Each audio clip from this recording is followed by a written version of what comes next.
اخیر اشرا ہے، اور ہمارے دل میں ایک تصور یہ پیدا ہو گیا، ہم یہ سوچتے ہیں کہ بس رات کو جاگ کر عبادت کرنا ہی اس عشرے کی فضیلت ہے۔ حالانکہ آپ سبھی جانتے ہیں کہ رات دن کے تابع ہوتی ہے، رات دن کے تابع ہوتی ہے۔ اگر ہم رات میں جاگ لیتے ہیں اور دن بھر سوتے ہیں، اس لیے ایسا تصور ہرگز نہ رکھے کہ رات میں جاگ کر عبادت کرنے ہی کی وجہ سے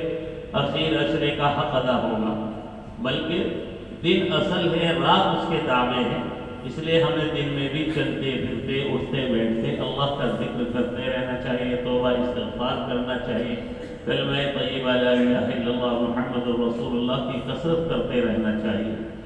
اللہ تعالیٰ سے جنت کا سوال کرتے رہنا چاہیے، جہنم سے پناہ مانگتے رہنا چاہیے۔ میرے دوست، یہ ایسا عمل ہے کہ اگر آپ اپنے کاروبار میں بھی ہیں تو دل کے استحضار اور تصور کے ساتھ اگر ان کلمات کو پڑھتے رہیں تو انشاءاللہ یہ جس طرح شب بیداری پر اجر و ثواب آپ کو ملے گا، اسی طرح آپ اپنے کام میں مصروف رہنے کے باوجود بھی اس اخیر عشرے کے دنوں کی عبادت کا اجر و ثواب بھی حاصل کریں۔ اس لیے کہ آپ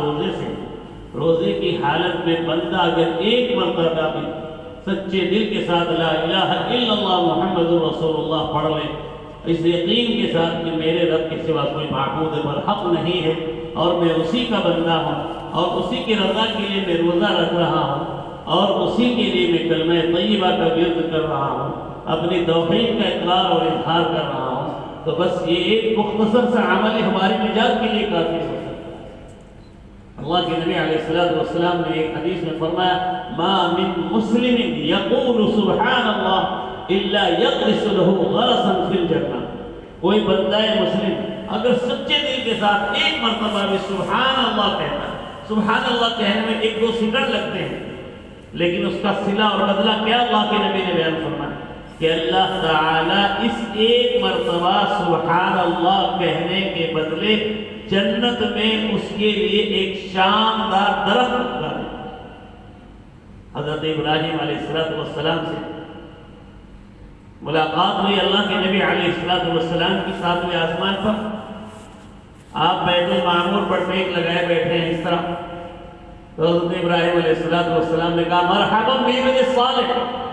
کہ نیک بیٹے تمہاری آمد مبارک ہو۔ ابراہیم علیہ السلام کی اولاد سے اسماعیل آپ کے بیٹے، اسماعیل سے آپ کے نسل و خاندان کا سلسلہ شروع ہوا، تو آپ نے فرمایا مرحبا بابن صالح، مبارک بیٹے، نیک بیٹے، تیرا آنا مبارک ہو۔ اور پھر کہا کہ اپنی امت کو ایک پیغام پہنچا دینا کہ الجنت قیعان، کہ جنت جو ایک چٹیل میدان ہے، اس چٹیل میدان میں آپ اپنے اعمال کے ذریعے اس کو ہرا بھرا کر سکتے ہو، اس کو سبز و شاداب بنا سکتے ہو۔ تو جنت ایک چٹیل میدان ہے، اس چٹیل میدان میں آپ کے اعمال صالحہ کے ذریعے وہاں درخت بھی لگ رہے ہیں، وہاں باغ اور محلات بھی لگ رہے ہیں۔ حضرت عمر رضی اللہ تعالیٰ عنہ کا محل جب دیکھا، اللہ کے نبی علیہ السلام نے جنت میں جب آپ معراج پر تشریف لے گئے تو شاندار محل دیکھ کر اللہ کے نبی علیہ السلام کا دل ہوا کہ اندر چلے جائیں، فرمایا عمر تمہاری غیرت کی وجہ سے میں اندر نہیں جا سکتا، تو فرمایا اب اغار علیک یا رسول اللہ، کہ اللہ کے نبی کیا میں آپ کے اوپر غیرت کروں؟ آپ اس میں اگر قدم رنجہ فرما دیتے تو مجھے بے حد خوشی ہوتی۔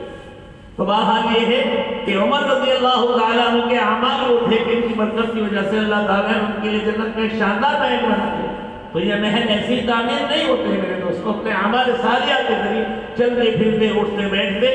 آپ اپنی جنت کو آراستہ فرمائیے، اپنی جنت کو اور اس کے وہ تمام خوبیاں اور کمالات، وہ تمام انعامات جن کا قرآن میں احادیث میں تذکرہ ہے، ان کو حاصل کرنے کی کوشش کیجیے۔ اللہ تعالیٰ اس اخیر عشرے کی برکتیں ہم سب کا مقدر بنائے اور ہمیں شب قدر کی دولت بھی نصیب ہو۔